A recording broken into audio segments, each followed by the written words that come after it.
Last night, the Defense Department issued a revised policy for credentialing media to enter the Pentagon. It comes after a judge on Friday struck down the Pentagon's previous rules that determined access to the building.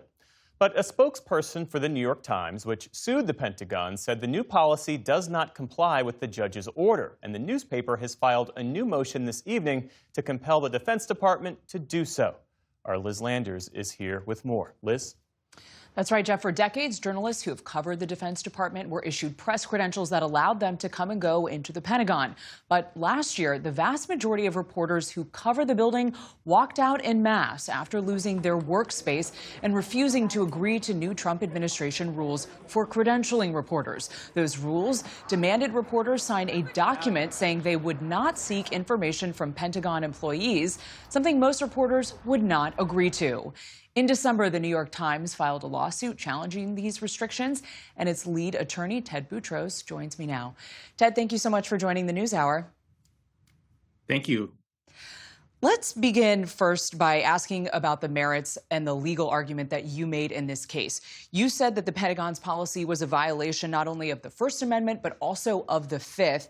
What did the judge's opinion find? The judge's opinion powerfully found that the Pentagon's policy was meant to engage in viewpoint discrimination, that it was meant to purge reporters who wanted to independently ferret out information from sources and from the Pentagon independently, and only get reporters in there who would report the party line from the department, authorized information, which, as you know, is directly counter to the way journalism works and the way the government works. And that violated the First Amendment. And then on due process, the court found that the standards were so vague in terms of when the department could take away a credential or deny a press credential, that it gave what the Supreme Court has called unbridled discretion to government officials at the Defense Department to pick and choose whichever reporter they wanted for whatever reason they wanted to boot them out of the Pentagon. And all of that frustrated the First Amendment rights of the reporters, but also the American people's ability to get information they need, particularly in a time of war. We mentioned at the top of the segment that the Pentagon has issued this new guidance yesterday saying that they disagree with the judge's opinion that came out yesterday, and they are going to appeal that decision. But they claim that they're going to abide by it and that they've now issued this revised policy. What is objectionable in this latest Pentagon guidance from yesterday? Why did you file this motion just a few minutes ago?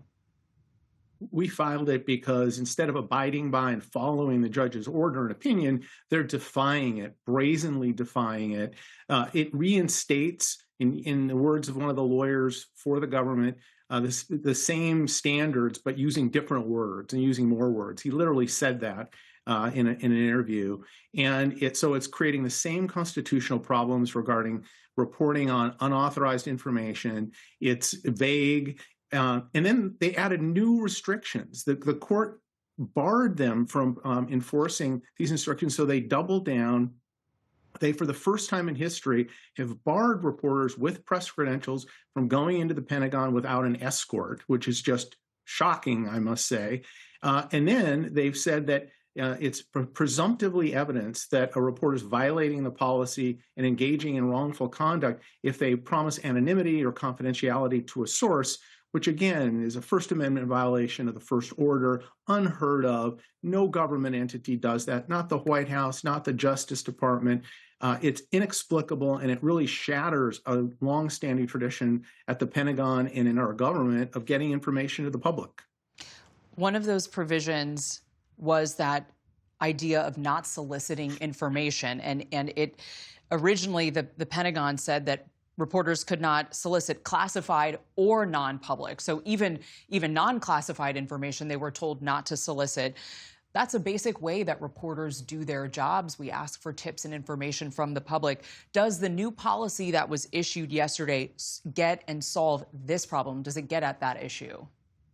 It does not solve that problem. And as the judge pointed out, reporters, their job is to ask questions, and you can't have a government policy that prohibits that or criminalizes it. In some ways, they are now saying that asking for information that's not been authorized to be disclosed implicates the criminal laws, which is, again, just wrong. That's what reporters do. They've changed the words. They've now said intentionally induce the disclosure of unauthorized information, even if it's unclassified. And that, again, flies in the face of the judge's order. It was very clear that this type of restriction violated the Due Process Clause, violated the First Amendment. So they haven't made it better. They've taken out some provisions, but then added in others that really are meant to defeat the order and defy the order. Do you think that the judge's ruling applies to more than just the New York Times reporters that you were representing?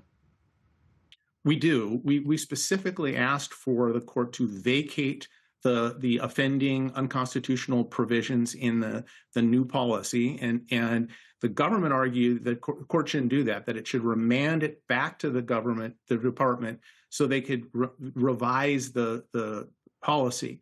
And the judge rejected that and vacated it and said that the ruling and its injunction applied to all reporters, all regulated parties. But that's part of the problem with what the government has done here. They've done exactly what they asked the judge to do, and he rejected it. And they're really just flying in the face of what the court ordered and what the court intended. That's why we filed the motion. We have just a few moments left, but the New York Times has continued to robustly report on the Pentagon and this current conflict that we're seeing with Iran. Why does it matter if they have access to the building itself? We put in declarations from longtime journalists who covered the Pentagon for decades and for years, and from Pete Williams, who was also not just a journalist, but a spokesman for the Department of Defense. And all of them agreed that the benefits to the public and to reporters, even if you can report outside the Pentagon, are immense, and that it's a great loss because reporters establish relationships with department officials. Officials trust the reporters. They exchange information that benefits the department because they can get the truth out to the American people and explain themselves. It benefits the public because they get more information. And as the judge put it, in a time of war and running up to elections, people need as much information as they can get to try to determine whether to support those policies, to protest, and who to vote for. And that's what the First Amendment is all about. Okay, Attorney Ted Boutros, thank you so much for joining the News Hour. Thank you for having me.